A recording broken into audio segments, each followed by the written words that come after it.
The first thing that really came out of the crisis was that RTE's relationship with its audience was reset, and not necessarily reset in a way that I think any of us who work in RTE and who believe in the innate value of public service media would have wanted. So I suppose in a way, Maeve, there really wasn't any choice, because, RTE has a mandate. It exists in statute, and RTE's public service objects are really serious, and they're very, very important. And they only have resonance and they only have meaning if the audience is consuming them and receptive to them.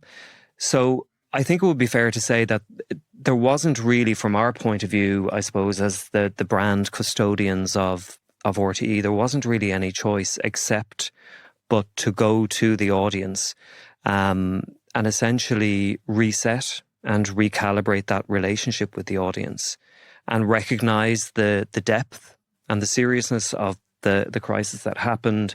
And I think the depth and the seriousness too of the potential for that break with the audience.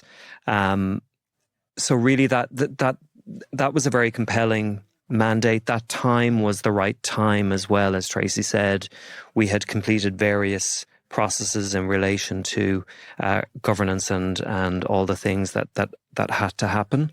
So it was the time to go to the audience and restate RTE's purpose. Why does RTE exist?